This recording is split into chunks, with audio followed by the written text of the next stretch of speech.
So we are going to discuss the topic today, that is distortion criteria, right? First of all, let's understand what distortion is. Basically, we can define distortion is just the difference between the reconstructed image and the original image. If you all remember, then what we did was we were having the transmitter side and we were having the receiver side, right? In this, we had the original file that was being compressed with the help of a compression algo, and the output we used to get was compressed file, right? And we were using a compression algorithm, whatever algorithm it may be. After that, this particular compressed file is the input to this point, and we are using a decompression algorithm, and we get the output as decompressed file, right? So basically, the original file is compared with the decompressed file. Decompressed file is also called as the reconstructed file, right? Because we are reconstructing this file. So the difference between the original file and the reconstructed file defines the distortion. So when looking at the fidelity of a reconstructed sequence is to look at the difference between the original and the reconstructed values. In other words, the distortion introduced in the compression process. So within the compression process, what is included? The distortion is included. This distortion can be in general form called as the noise, right? We can also call it as the noise. But here the distortion is the difference between the original and the reconstructed file or values or whatever it is. Now, we are going to talk about the distortion measures. We have two distortion measures, mainly or popularly we have two distortion measures. For what? For difference between the original and the reconstructed sequences, right? So here, what are the two distortion measures? They are the squared error and the absolute difference measure. These are the two distortion measures. Now, you have to remember this squared error measure and the absolute difference measure. We are going to talk about this in detail. Now, distortion measure, if we have xn as the source output and yn as the reconstructed sequence, then how do we define the squared error measure?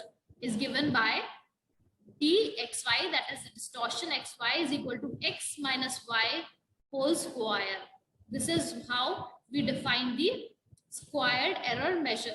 And we talk about the absolute difference measure, then we give it as d, that is dxy is equal to what? It is equal to mod of x minus y, right? So this is how the squared error measure and absolute difference is defined. Now we are going to talk about the MSE. MSE is called as the mean squared error, which is very important. Mean squared error, and this is the abbreviation for that, MSE.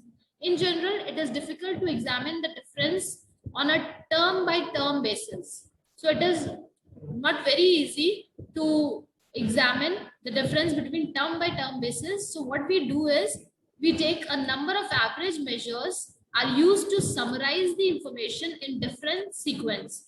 So here we are going to talk about the number of average measures we are going to take, and we are going to summarize the information in different sequence. The most often used average measure is the average squared error measure. So squared error measure is what? It is an average measure that is being taken. This is called as the mean squared error.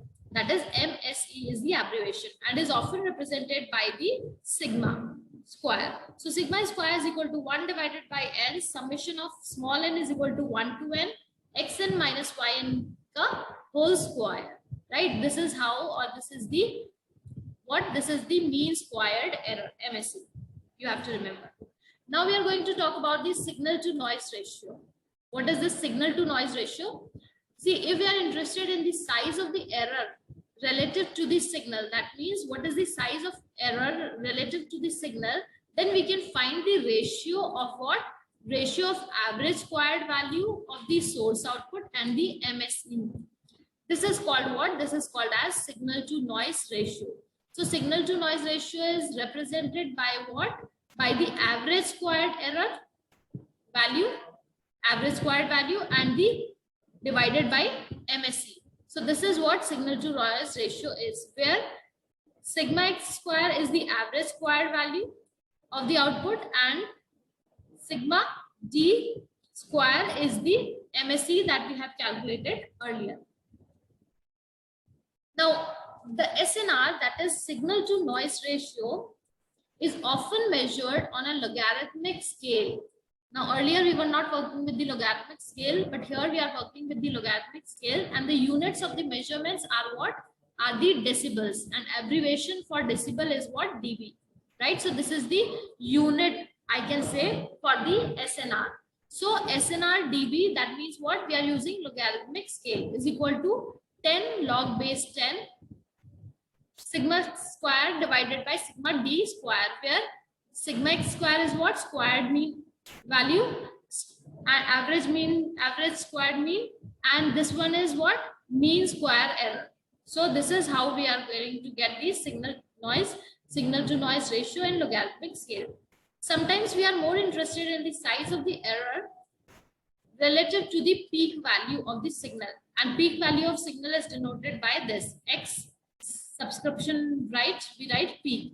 Then with the size of the error relative to the average squared value of the signal, this ratio is called as the peak signal to noise ratio, that is PSNR.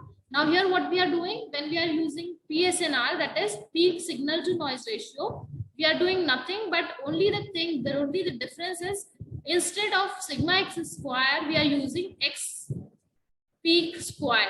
Why? Because here we are taking the ratio of the error relative to the peak value of the signal and the MSE, that is average squared value, right?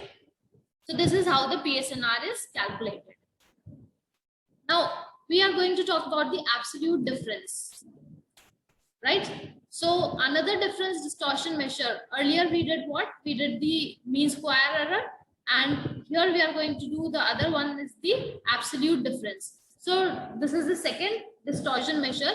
This distortion measure is used quite often, although not often as we use MSE. MSE is used more often and it is more popular, is the average of absolute difference. So it is the average of the absolute difference. We define it by D1 is equal to 1 divided by capital N sigma, that is summation, small n is equal to 1 to n mod of xn minus yn.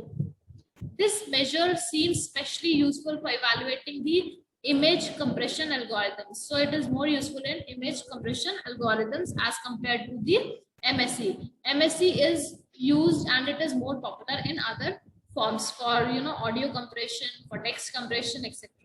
In some applications, the distortion is not perceptible as long as it is below some threshold.